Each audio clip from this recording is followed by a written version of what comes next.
If you like the up-to-the-minute auto news and analysis you get from Autoline Daily, tell the world by voting for us as Best Business Podcast in the 2009 Podcast Awards.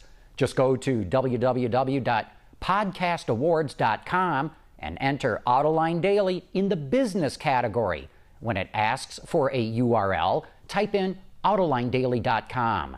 The voting period is only open for a few short days, so go to podcastawards.com and vote now. Every voice counts, and we'd appreciate your help. Thank you for your support. Autoline Daily is brought to you by Bridgestone, passion for excellence. Here are today's top headlines.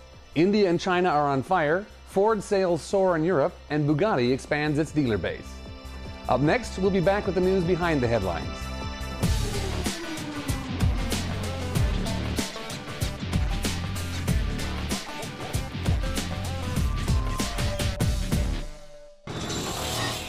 This is Autoline Daily for Tuesday, October 13th, 2009. I'm Frank Marcus, Technical Director at Motor Trend Magazine, filling in for John McElroy.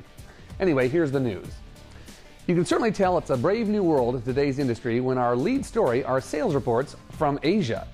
That's right, the growing markets in both China and India posted significant growth in September, and in China's case, it was record growth. In fact, Bloomberg News reports over 1 million vehicles sold in the last 30 days, for the first time ever.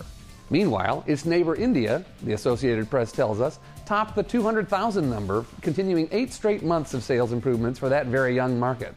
Of course, these numbers might be presaging the improvement of global economy, but you do have to factor in that both countries had notable stimulus programs encouraging sales.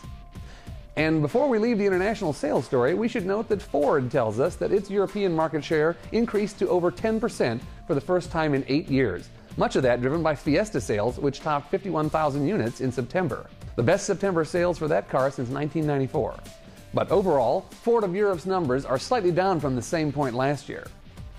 A new study says that in 10 years, suppliers will provide most of the value of a car. According to Wards, a study from PricewaterhouseCoopers says suppliers will provide 90% of the value of cars by 2020, up from 75% today. The trend toward integrating modules will continue, and automakers will give up significant chassis and engine production, the study says. It also predicts that sales levels won't recover to pre-recession numbers in mature markets, and that by 2014, the majority of vehicles will be built in emerging markets. Luxury car maker Bugatti opened its first ever showroom outside of France. According to Gazgoo.com, the Volkswagen-owned brand recently opened a showroom in Beijing to capitalize on the growing market in China. As of now, the company has very modest sales goals. They hope to sell 2 vehicles in the first year. Millions of New York motorists are battling an annoying and potentially costly problem. Vehicle registration and inspection stickers are peeling off, causing many drivers to come unhinged. The New York Times reports that at least 2.5 million of the stickers issued this year won't stay put. The situation is so bad, police have been asked to be lenient towards drivers with stickers that have fallen off. Fines for an improperly displayed tag can range from $50 to $100, plus a hefty surcharge. If you live in New York, keep some Scotch tape in the glove box.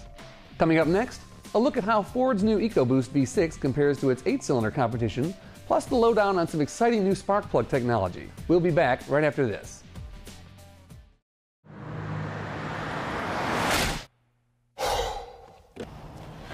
Changing tires out here could be dangerous, but with these tires, I don't need to worry.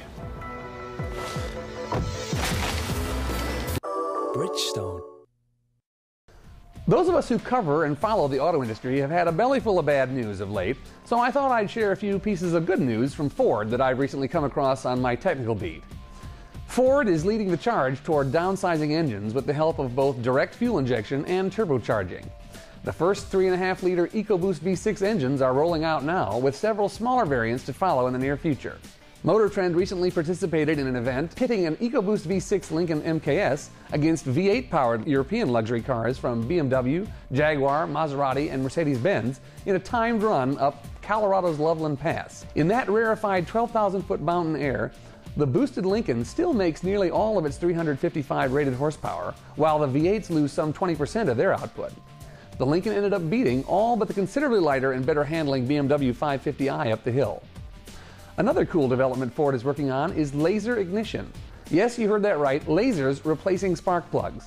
Benefits include the ability to project the spark into the middle of the mixture and away from the cold cylinder walls, the possibility of creating numerous sparks per cycle, maybe even in different places, and the ability to analyze the products of combustion by collecting reflected laser light. Developing fiber optic cables robust enough to deliver the high energy laser light is proving tricky, and the cost will certainly be higher than plugs and coils, but the sensing technology could be a real boon to HCCI engines, and the multiple sparks might even make ammonia viable as an alternate fuel for agricultural equipment. I'm really pulling for Ford to bring this Buck Rogers technology to market. Visit MotorTrend.com to keep abreast of these and other developments on the automotive tech front. And that's it for today's top news in the global automotive industry. Again, I'm Frank Marcus, Technical Director at Motor Trend Magazine. Thanks for watching, and we'll see you tomorrow.